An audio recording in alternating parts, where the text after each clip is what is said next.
In today's episode, I get a chance to unbox this lovely Mellerware air fryer. This has been a huge rage recently, and everybody's been out buying an air fryer. And today we're going to see what all the fuss is about.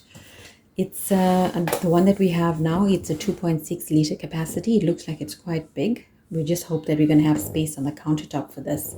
So let's unbox it and see what it looks like. So I've removed the air fryer from the box. You're going to need 2 hands to do that. It's quite a big appliance. I'm going to remove the plastic. It's a dome-like structure. And then we're going to look at all the instructions that come here on the front. So after going through the instructions, I see that you open the air fryer here. There's a little pot-like cavity. And then there's a clasp which you press down, and then you can remove this pot. It's stainless steel, and it says that it's non-stick, so that's great. So we're not going to use any oil or fat to make or fry anything, which is going to be very healthy.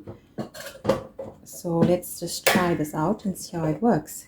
On the top here, there's the controls. I see that there's a timer and there's a temperature gauge. So let's plug this in and see how it works.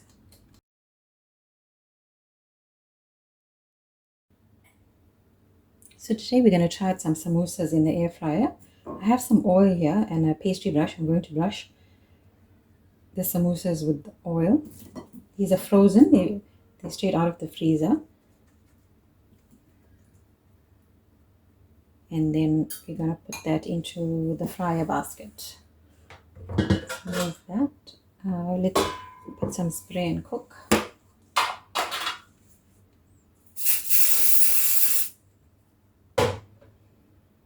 And then we're going to pop the samosas on this basket. So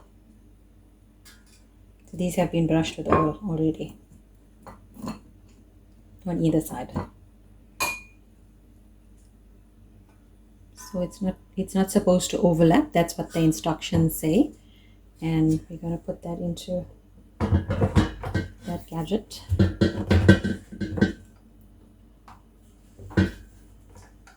Once you get the clasp going.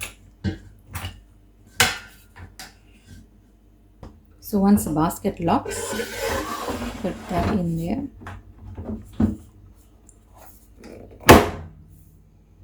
And let's look at this controls. Okay, so we're going to adjust this. Put it for about 10 minutes. I'm not sure. This instruction doesn't say anything about samosas. I see all the other. It says chicken and meat and everything else. All right, let's do it at 170. Okay, we're going to try it at that for 10 minutes. And let's leave it for a while and see how that goes. So once the air fryer is going, I've decided to try and fry some samosas the old-fashioned way, the classic way. Frozen samosas. I've got some oil in a pot, and I'm going to add, well, we're not going to brush these with oil. It goes straight into the hot oil. Let's see, with regards to time constraints and what it looks and tastes like, I'd like to compare and see which one is better. So that's on medium heat, and we're going to look at it in a few minutes to see how it's done.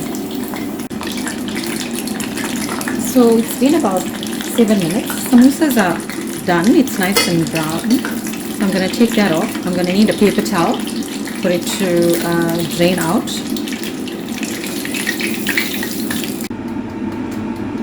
So I decided to check on this after about 5 to 7 minutes. And it seems like these samosas are done. Remove that, and you can see they are nicely done. A little bit too brown. I should have checked on it sooner, but let's put it on a plate and see how it goes.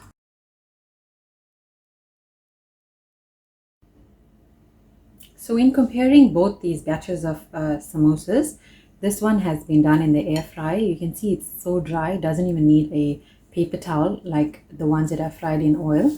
It doesn't need a paper towel to absorb the excess oil.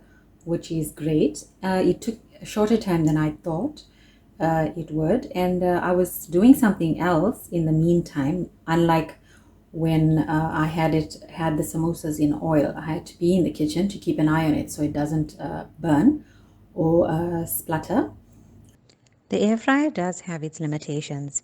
It does not end traditional frying. However, it's just a healthier, more convenient alternative. It's a worthwhile purchase for busy people.